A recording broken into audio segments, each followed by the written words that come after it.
You are listening to the voice of the frontline protector here at the Private Officer Beat Radio.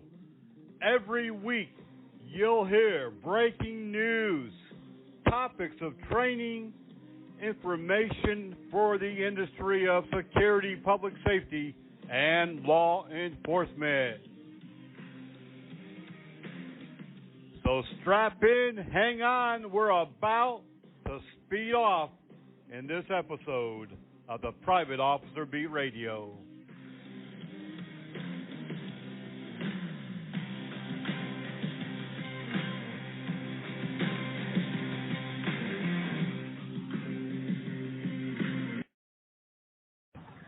Good morning, everyone, and welcome to another great edition of the Private Officer Radio.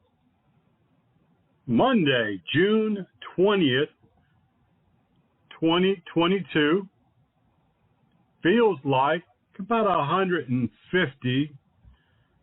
Much of the U.S., a good many states, especially in the Midwest, the Southwest, Southeast, over the weekend, really baked with temperatures, actual temperatures of 101, 102, and feel like temperatures of 114 and 116.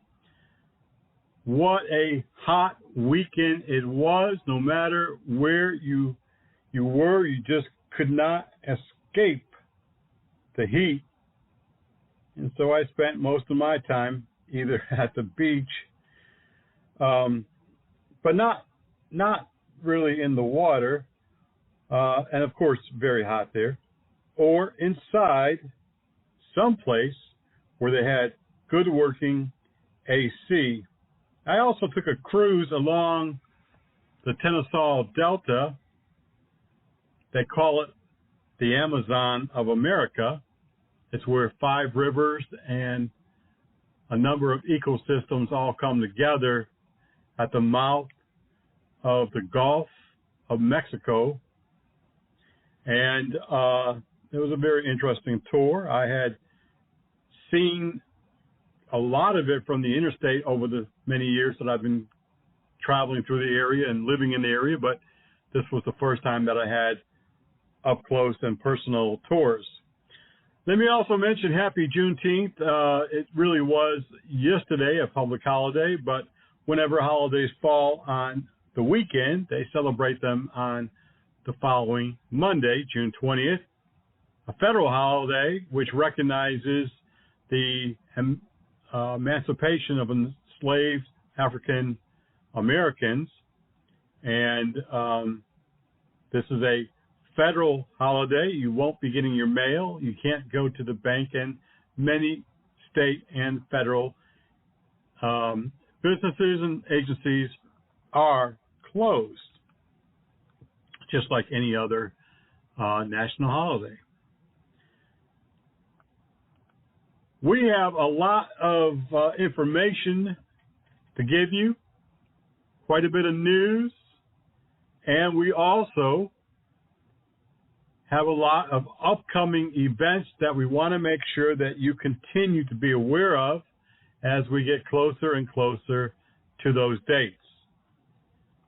Many folks are currently taking a free online 4-week active shooter awareness and response program, going quite well.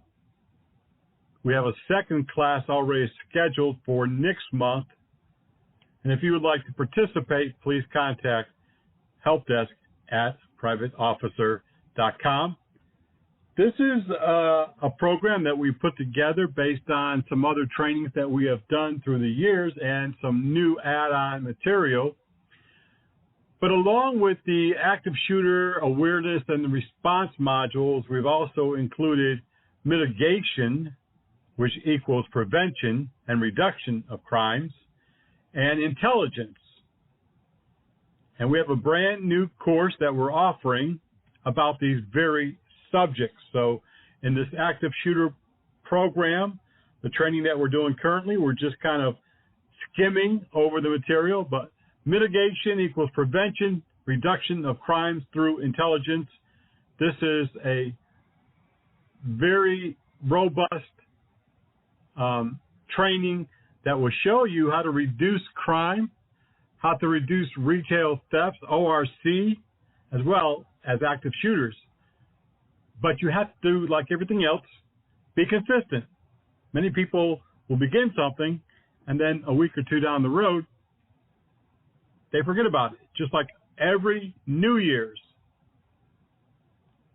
Right after New Year's Day, all of the gyms are full because everyone's made that New Year's resolution to lose weight and get in better shape. But as a friend once told me who ran a gym, he said, don't come in the first month of the year. Don't do it. It's going to be slammed. But wait till February, March, April.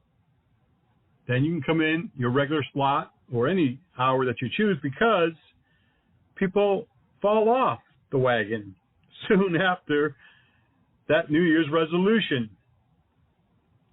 If you want to lose weight, you have to work at it. If you want to mitigate crime, prevent crime, reduce crime, you have to work at it. And that's what this new training that we have, mitigation equals prevention, reduction of crimes through intelligence. Many retailers, ORC agencies and groups have used various types and levels of intelligence to help to stop, prevent, or plan a defense against ORC.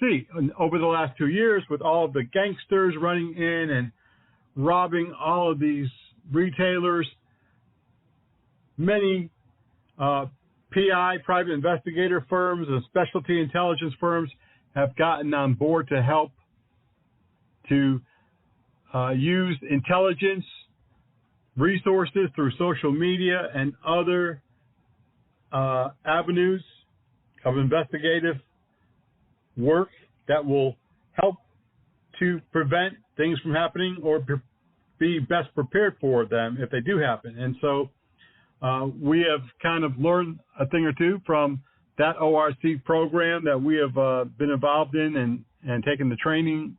And we're using other techniques that I learned at an SRO convention a few years ago in Chattanooga, Tennessee. We're combining a lot of different resources and information that you can use to see who's doing what out there on social media and elsewhere to help you to prevent, hopefully, a crime at your business. Like I said, we have a lot of things to talk about, obviously a lot of breaking news. Before we take our first break, I want to tell you that this past week, I became very concerned about a brand new bill that was passed and touted all over the media. Governor Kathy Hochul of New York said, oh, what a great bill that we've signed to prevent citizens and especially active shooters and others from getting their hands on body armor. But the body armor that they passed a law on actually wasn't the type of body armor that was used in their most recent shooting at the grocery store. However, I was very concerned about that, and I wanted to make sure that this bill was not going to preclude or stop private security officers, or in New York, private police, which are called peace officers, from purchasing or wearing body armor. And I made contact with the author of the bill in New York.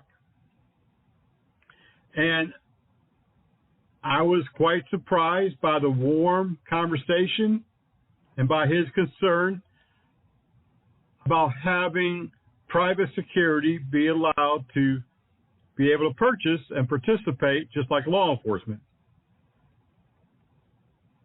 And he recognized the dangers that security face now more than ever and said they definitely need body armor and need to be protected. A very good friend of mine and one of our radio show sponsors has a body armor business in New York. And so I'm sure that he was also quite concerned about maybe even going out of business. But now there's no worries for that because body armor can still be sold to security and private investigators, law enforcement, special police officers, and others who would have a legal reason to possess and use body armor. We're going to take our first break. When I come back, I want to tell you about a private security officer, an African American, who became famous for a few moments, a little while, and played a very important role in our country's history. You're listening to the Private Officer Beat Radio. Remember, you can go and check out our news every day at privateofficerbreakingnews.blogspot.com, and also contact us 24 hours a day at helpdesk@privateofficer.com. If you see news breaking, you know of something happening that we should be aware of, please send us a heads up, helpdesk@privateofficer.com. We'll be right back. Life is precious. Ask any of these people. They've been given a second chance at life through organ and tissue donation. But there are more than 84,000 Americans waiting for life-saving transplants. 17 people die every day waiting. I didn't know this until I lost my best friend, Lyric. She gave the gift of life to 5 people. That's why I've become an organ donor, too. One decision saves so many lives. Donate life.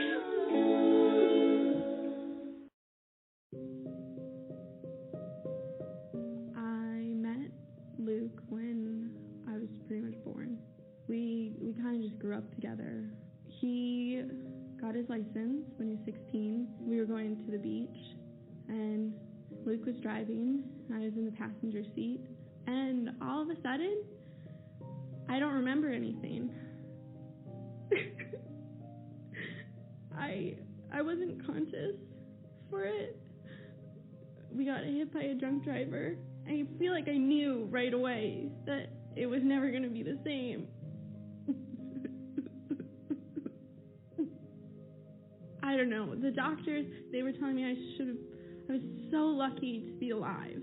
When I found out that he died on impact, I didn't really feel lucky. And sometimes I still don't. Drinking and driving is completely unnecessary, and I think it's selfish if you do it. It's not worth taking that risk, because you never know what's going to happen.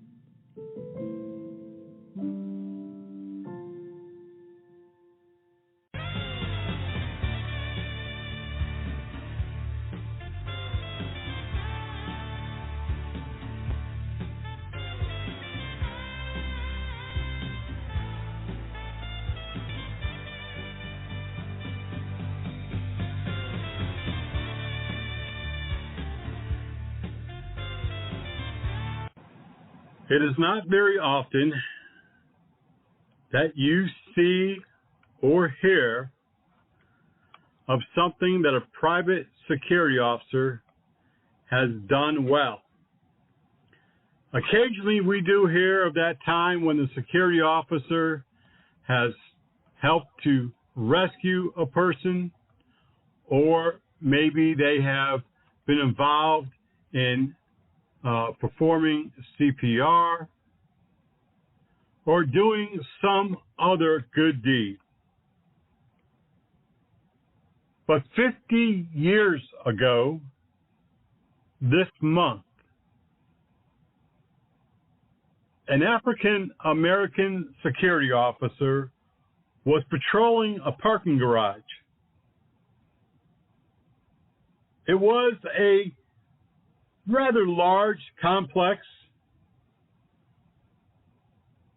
He was on routine patrol one evening when he noticed masking tape was covering the locks on a stairwell door. To him, that just didn't look right, but he thought, maybe the maintenance crew taped the doors to keep them from locking for some reason or the other. He didn't know why, and they weren't around to ask. So Mr. Wills went ahead and took the tape off the doors and then went on his break for that shift and got something to eat at the Howard Johnson's Motor Lodge across the street. After taking his break and beginning his next round, the security officer once again noticed, whoa, there's more tape that has reappeared on these door locks. What's up with that, he thought. It was suspicious to him, and as he stood there trying to reason the purpose for the tape, all that he could seem to decide was that this was not reasonable. Something is out of whack, suspicious. And so he called in a report of a burglary.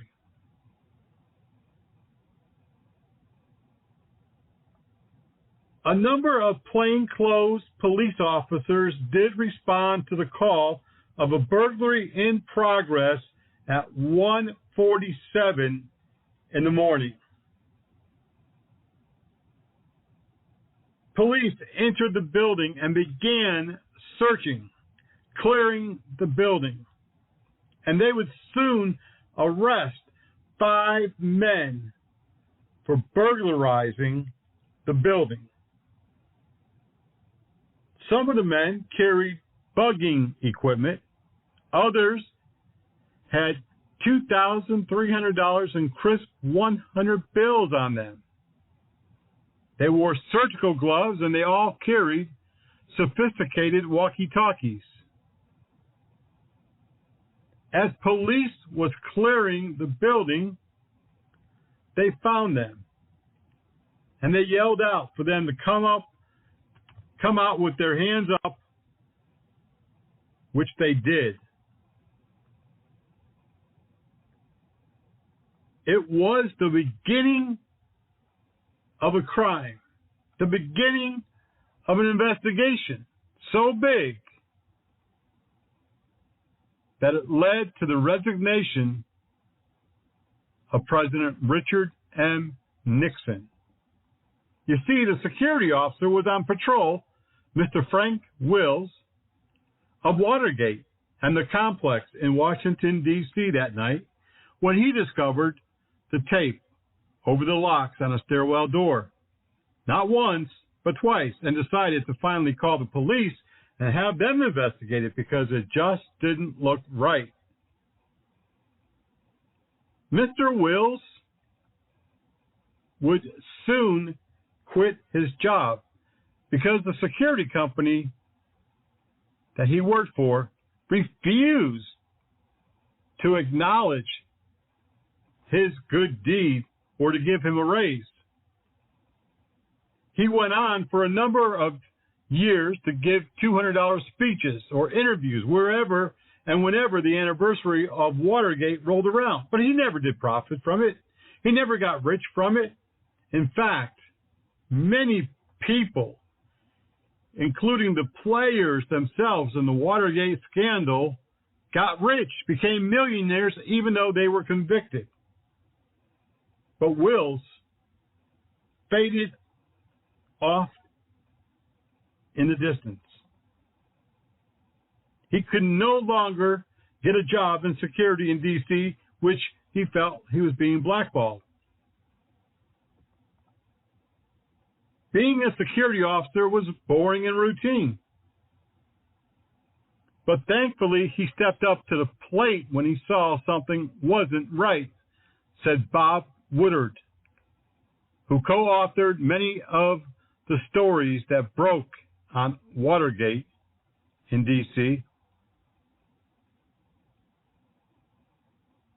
Soon, Wills would move. Although mentioned by name in the best-selling book, All the President's Men, Wills just faded away.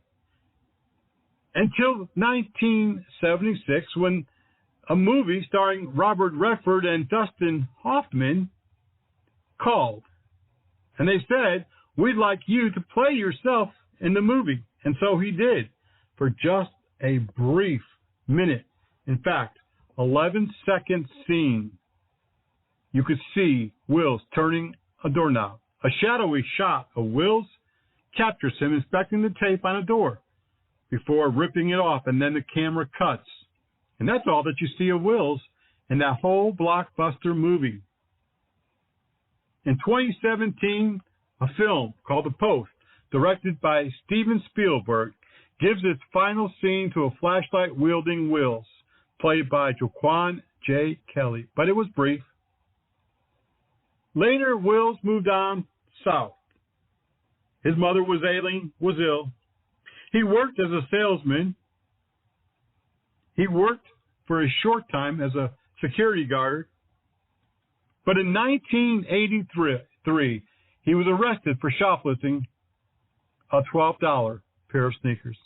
He denied the charge. He said he was hiding the shoes for a present that he was going to give a teenager who was shopping with him, but the courts didn't believe him. And although Nixon had been pardoned for his crimes, and most of those arrested in this caper also pardoned, security guard Wills was not. And he was sentenced to 1 year in jail. He spent the rest of his life in poverty, living in North Augusta, South Carolina, in a house that his mother had left him when she died in the early 1990s. He could never afford water, and he never had electricity there. Wills died of a brain tumor on September 27, 2000, at a hospital in Augusta, Georgia. He was destitute and had a criminal record. In the Watergate anniversary stories, Wills' name is often left out. In 2005, when the Post ran a series, the Washington Post, on the identity of Deep Throat, there was no mention of Wills.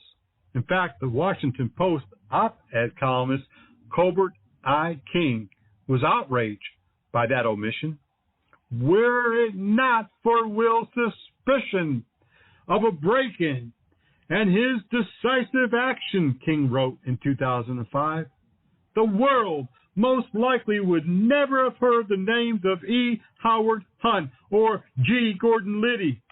There would have been no Deep Throat and no All of the President's Men by Bob Woodard and Carl Burstein. There would have been no Pulitzer Prize for the Post, no image of a disgraced President Nixon waving goodbye before liftoff on August the 9th, 1974. Had it not been for the security guard doing his job, we might not ever know what happened or who was involved in the Watergate caper.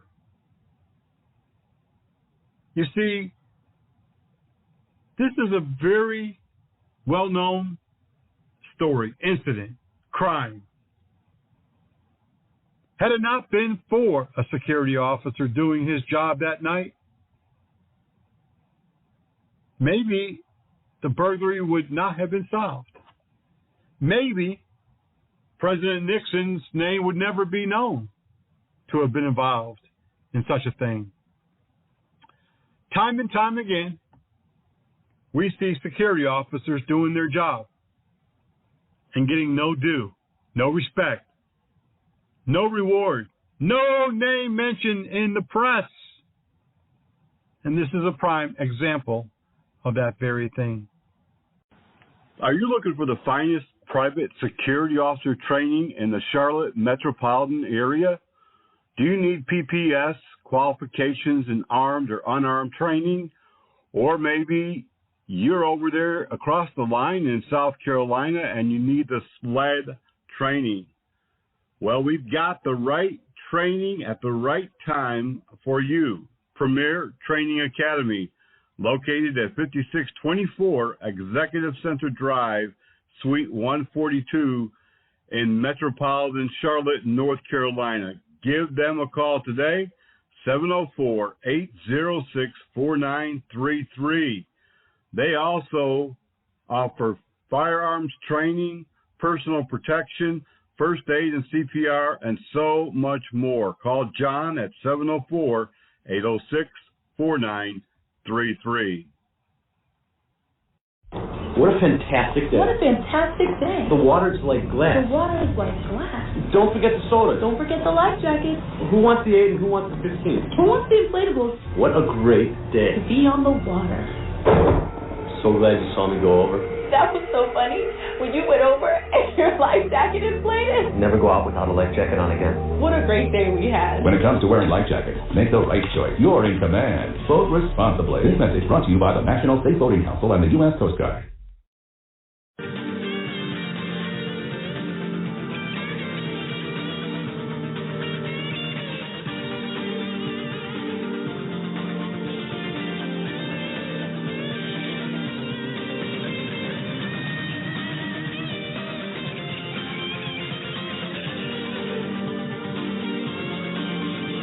For some children, America isn't the land of promise.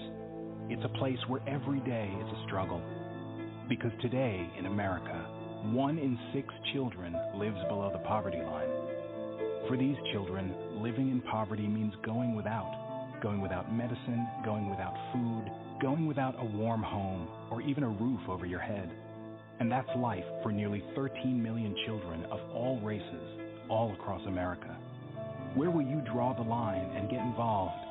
You can help these children and their families find a way out of poverty for good. And you can make a difference in more ways than you think. Will you help? Go to povertyusa.org today.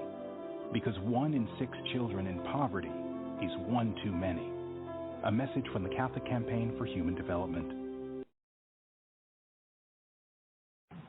Welcome back to the Private Officer B Radio. I have talked about Mr. Wills previously over the years.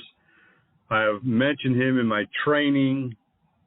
I have even talked to reporters when discussing security officer awards and recognition throughout the past years. How so many times security is left behind, never recognized for all that they do, even when they do great things.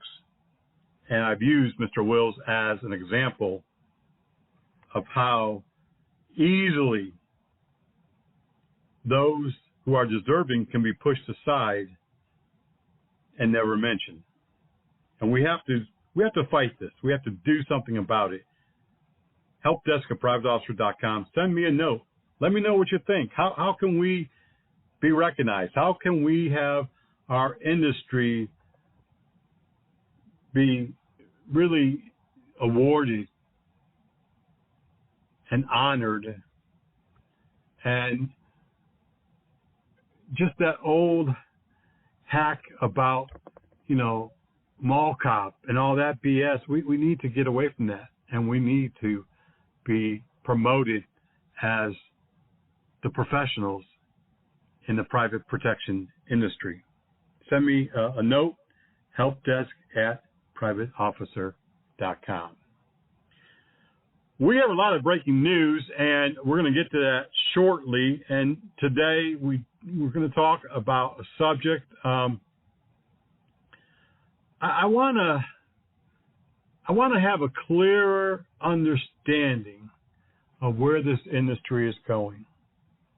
And I've been talking to small and medium-sized company owners. I've been talking to individuals who work various areas of private security, and there's a lot of good ideas, and there's a lot of togetherness. People are on the same page in many cases, but in many cases, they're not. The business world right now is reeling. They're just trying to hire and recruit and staff and keep their doors open. And the security industry is no different. And so in many areas, security officers have almost been able to name their price. I was telling a friend of mine last week that in southeastern areas, Georgia, South Carolina, Alabama, Mississippi, we have security officers in the South making $20 an hour, and that might sound low in some areas, but that's extremely high compared to what it was just 3 or 4 or 5 years ago, because the average was $10, $12, and that's still the average in many areas. But security's worth, the individual's worth now, is becoming more and more and more recognized. This past week, and I'm going to bring up some of these news articles here shortly, but this past week, a number of cities, not private businesses or entities, hired private security to patrol their parks, their city properties. It is private security under a contract with the FPS, Federal Protective Service, who protects all of our federal courthouses, many times deputized as Special Deputy U.S. Marshals. And people don't know that. They think that they're part of the government, that they're some type of federal officer. And it was a contract security officer working under an FPS contract that was killed during the riots, shot to death in a drive-by. We've mentioned this. I mentioned this before. We've mentioned it on the radio show. We've mentioned it in the news. But people don't know. And it's time for us to stand up and get the message out. We need to toot our own horns. We need to have a platform. I know I'm on the soapbox today and I can't seem to get off, but as I reread the story of Mr. Wills, it just, again, hit a nerve. How could someone who has done something so valuable, who really made the difference between whether or not a large case involving a president would ever be cracked, how could he be just brushed aside? And yet, many in the security industry and private police are brushed aside every day. I certainly hope that we can find a way to break out of the mold, to break away from the status quo, to break away from the mall cop. helpdesk@privateofficer.com. Send me an email. I'd love to hear from you. We can brainstorm together. All right. We have a lot of other stuff to talk about. If you want to be involved with Private Officer International, as I always say, contact helpdesk@privateofficer.com. You can help us on many different platforms, many different methods. Be a member on one of our committees. We really need people to be active on the benevolent committee, where you reach out to security officers who are injured and just let them know that someone cares. Help send out a few cards. Get involved. We have an advisory board member opening currently. And, of course, we're still working on the virtual museum. If you just want to spend a couple hours a month helping us with that project, we would love it. Helpdesk@privateofficer.com. We are developing several online shows for our new platform. You'll keep hearing about it. We are working behind the scenes. There's been a lot of delays, COVID, my own health issues recently, and other things, but we are working slowly but for surely, and we are going to get that up and running very soon. If you are good at putting videos together, if you are good at photography or creativity, please contact us at helpdesk@privateofficer.com. I mentioned last week on the radio show for the first time in 2 or 3 years, we're going to be going back out on the road. We'll be doing the Private Officer Memorial. That is a great, not only a PR tool for local security companies and people who sponsor it, but this is really an eye-opener. And we have had such great response from law enforcement, the fire service, state and U.S. senators have been involved, the governor's office. Proclamations have been issued by the dozens over the years. Contact helpdesk@privateofficer.com if you'd like to get involved. We'll be right back.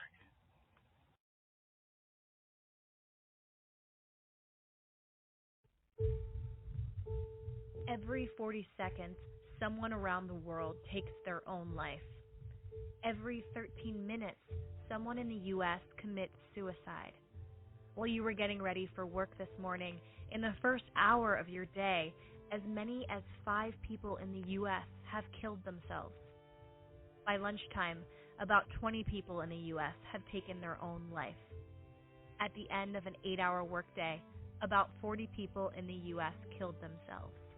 In a 24-hour period, as many as 111 people in the U.S. committed suicide.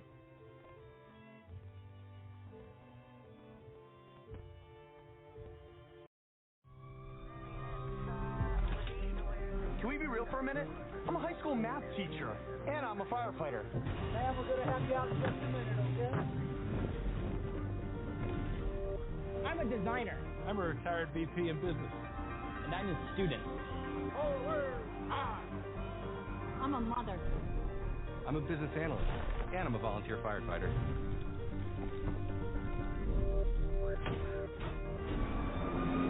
You thought we just fought fires?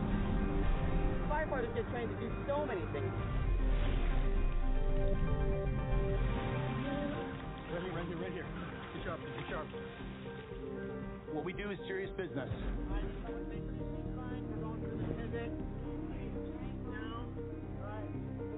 3/4 of the nation's first responders are volunteers. That includes here in Connecticut. And lately, it's been harder than ever, with fewer citizens volunteering. From teenage cadets like me to seasoned veterans like me. So what are you waiting for? You ready to make a difference? Ready to join our team? Your community needs you. We need you. Visit everydayheroct.org or stop by your local firehouse today and take the first step of joining your fire department.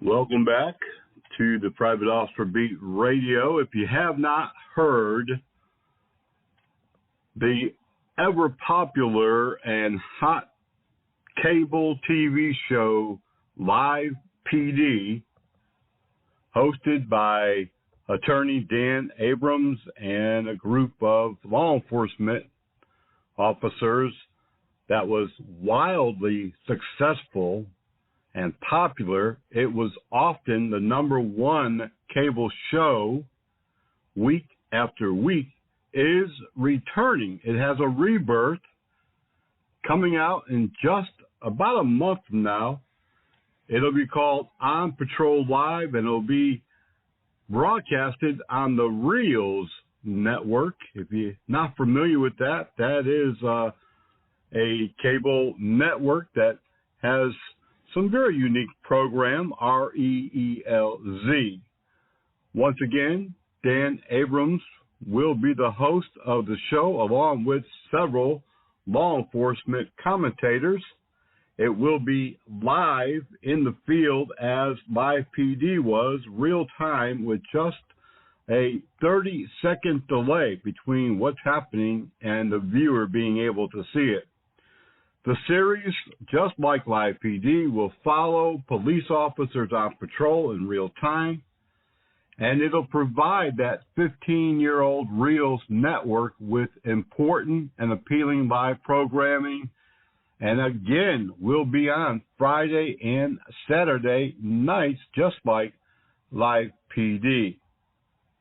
There will be a few change-ups, but overall, the format will be extremely similar to Live PD. Live PD was canceled about 2 years ago during the protest, and amidst the defund the police, several TV shows fell victim to it and gave in, including Law and Order for a period of time. Law and Order took all of their shows, which had been on for 20 years, off the networks, but only for about 3 or 4 months, and they decided, this isn't right, and they put their shows back on. Live PD lost some of their sponsors, but it took a couple of years. They are back. And so we're looking forward to seeing if this show will live up to the Live PD original, and I think that it will. If you are a supporter of the Blue and you like police shows, you might want to check it out. Coming up in about a month on cable channel Reels, R-E-E-L-Z. And this kind of falls right into my subject, my topic for the radio show this week. We try to have a topic every week. And this week, we want to kind of bring back something that we have talked about a few times over the years. And about 2 years ago, along the time of the protests and riots that were happening across the country, we saw a lot of First Amendment audits, again, across the country. And we're seeing a lot of these First Amendment audits pop up, affecting law enforcement and private security. If you're not familiar with what I'm talking about, all that you have to do is go to YouTube, and right there you'll see, click in First Amendment audits, and you'll see a whole slew of these videos where individuals try to antagonize both private security and law enforcement into doing something that could give them enough to sue that company or that law enforcement agency. And just recently, one of these First Amendment auditors was in the public parking lot where City Hall employees and law enforcement officers parked their personal vehicles. And he just strolled along the parking lot with this camera out, filming, when suddenly 2 police officers appear and they begin to challenge the man, saying he can't be there. And the cameraman, the First Amendment auditor, he knew his legal rights and he knew he could be there. That was public property, was part of City Hall, and the police officers were challenging. They said, no, this is only parking for employees. And so, again, he brought up a legal point. Where is the signage? Where does it say no trespassing? Where does it say parking only for employees of the city? Where does it say that the public has no right to walk through the parking lot? Well, obviously it did not, and he knew it did not. The officers continued to challenge him, even telling him that they were going to arrest him, which is exactly what he would love to happen, because now he would have a full-fledged lawsuit, calls for action. But the police officers didn't. Eventually, the chief of the police here in this small town came out, and he again challenged the man with the camera. And the man would not budge. He knew the law, he knew his rights, and he stood his ground. He would not leave, and he continued to film. This really was all about seeing whether or not law enforcement would cross the line, whether or not they knew the law themselves, and whether or not they would cross the line and arrest him. And they did threaten to do so a number of times. Well, this auditor followed them as they began to walk away into the police station. And he said, I want to file a complaint against the police chief because he threatened me. And the police chief looked at him and said, what? I'm the police chief. He said, I know, I'm filing a complaint against you. To make the long story short, someone went and got the form, and that person did file a complaint with the mayor against the police chief and the two officers who unlawfully came and threatened to arrest him when in fact he had broken no laws and that he was not trespassing. And this was all a test. And we're seeing these audits, First Amendment audits, all across the country. What is a First Amendment audit? For those of you who are not familiar and have had the good fortune of not having to face or deal with these people, basically the First Amendment audit is a form of activism where an individual seeks to exercise their First Amendment right. And here's where both law enforcement and security officers get caught up, because the audit can take place in any public space: streets, libraries, post office, the beach, town hall, yes, even at the police and the sheriff's office, and yes, even at government facilities, as long as it is not a restricted property. And even when it is a restricted property, these auditors can still stand on public property, the sidewalk, which many security officers over the years have challenged these auditors by saying the sidewalk is part of the company. That is not true. That's a lie. Sidewalks facing the property are city property. If you are working in a gated community, a business that has a fence around it of some sort of barrier, that person cannot enter lawfully the property, but they can stand outside and they can take video and pictures of anything that you can see with the naked eye. And again, recently in New York City, an auditor did just that. He stood at the entrance where police cars came in and out of a closed, gated area. And he took pictures of the police coming in and out. He was on the sidewalk, public property. And the officers challenged him and again threatened to arrest him. He was not doing anything illegal, and yet the police officers themselves didn't know what they were talking about. They didn't know what was legal and what was not. These auditors are all about trying to get some cause of action, openly filming law enforcement or public officials or security officers performing their duties and hoping that police will stop them or even threaten to arrest them, or they do arrest them. And security officers have fallen right into this game over and over and over. And here's the law. Citizens have the legal right to record anyone in public view as long as they don't hop a fence, cross over and trespass where it is clearly posted, interfere or obstruct law enforcement, or do anything that would cause disorderly conduct, cussing, raising their voices, threatening, being verbally disorderly, then they could be arrested. But you know what? They don't do that because they know their rights. They remain calm, just like this auditor man did in the small town where the police chief threatened to arrest him.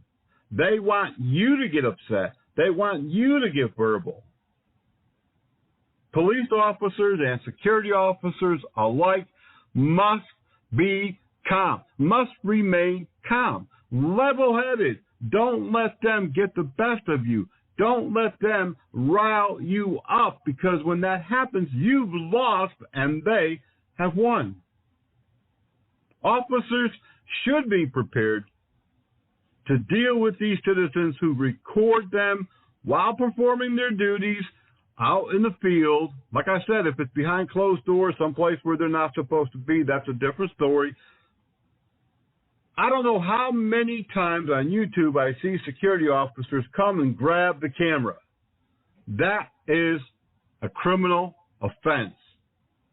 You crossed the line and now you have committed an assault.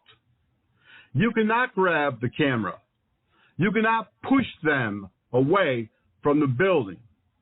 You cannot lay your hands on them unless they have broken the law and you have the legal authority to either make a private person arrest or a private police officer arrest, but you cannot touch them otherwise. You have to understand that when you're in public, anyone can photograph you or videotape you. They do not need your consent. Let me repeat that. They do not need your consent. Over and over and over, you can see on YouTube how security officers and law enforcement quickly lose their cool.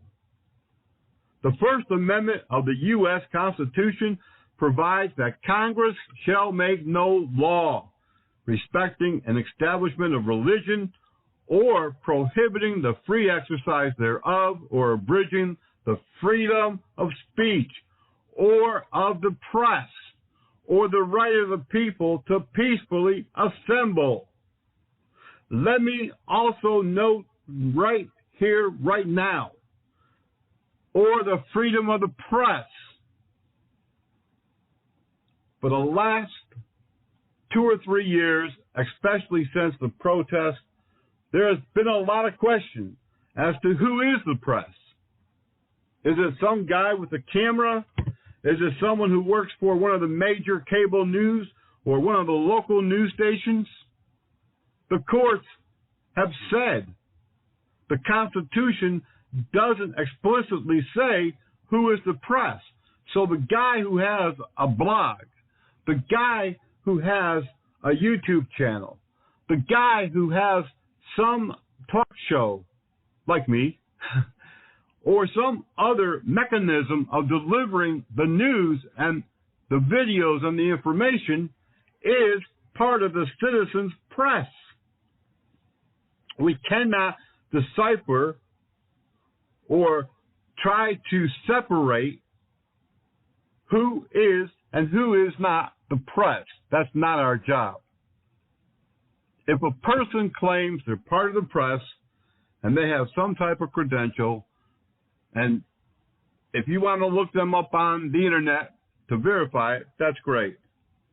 Obviously, if they're in a restricted area and they are saying that they're the press, now you have a right to verify just who they are. Many of the U.S. Circuit Courts of Appeals have ruled, and the U.S. Department of Justice even has taken a position that citizens have a First Amendment right to film police or others performing their duties in the public. This includes security. There are many cases and much case law on the books. We have to get over ourselves. If they're trespassing, that's one thing. If they're being disorderly, that's one thing. If they're threatening you with bodily harm, that's another thing. If they're creating a disturbance, that's another thing. In the case Glick versus Cunniff, one of the more influential and well-known cited cases in this topic, Boston police officers arrested Simon Glick when he recorded an incident with a smartphone where officers were taking another person into custody on the Boston Commons. He was charged with violating the wiretapping statute, disturbing the peace, and aiding in the escape of a prisoner. They were bogus charges, and all the charges were subsequently dismissed for lack of probable cause. And then, of course, what did Glick do? He turned right around and he filed a major lawsuit for violation of the First Amendment rights, and he won. It was settled. It was determined that police, aware that they were being recorded, unlawfully interfered with the citizen and trumped up charges against him. The court further ruled that such peaceful recording of an arrest in a public space that does not interfere with the police officer's performance of their duties is not reasonably subject to limitation. And as a result, the court concluded, we see no basis for a lawful arrest here. We see no basis in the law for a reasonable officer to conclude that such conspicuous acts of recording was secret merely because the officer did not acknowledge or actually know that the audio was being recorded. That's the other thing. In some states, you can record video. You cannot record audio without consent. But again, if you are looking at someone who says that they're part of the press, that changes the whole ball game. There are very few restrictions on filming in public. And I've already mentioned being disorderly, trespassing, interfering.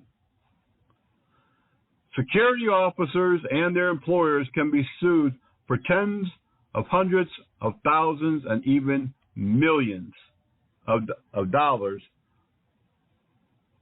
on a First Amendment violation. And I can give you a number of cases, case law I have here, that shows where security companies have lost and settled out of court. Lawsuits are something that a company just does not want. I want you to remember this in the takeaway. First of all, the First Amendment audit is a form of activism where an individual seeks to exercise their First Amendment. And sometimes they understand that people are going to try to interfere with their First Amendment right. Across the country, time and time again, U.S. Circuit Courts and courts of appeal, as well as the Justice Department, has ruled that citizens have a right to film law enforcement and security and others in a public place while performing their duties. The only exceptions to the rule: the person is being disorderly, he's causing a scene, the person is threatening to do bodily harm, the person has committed a trespass. Yeah, that sidewalk's ours, it's private property. No, it's not. I just saw a video in front of a hotel where hotel security is telling people they can't stand there because it's private property. No, it's not. That's city property. The hotel didn't own it. Know the law of the land. Know the facts. Know what is and isn't right. What is and what is not lawful. Because if you get caught up in one of these First Amendment audits and you are the first one to blink, you're the first one to get loud, you're the first one to get threatening, you're the first one to start pushing, you lost and they won. Thanks for being with us here on the Private Officer Beat Radio. Remember, be blessed, be safe, and we'll see you back here on the next one.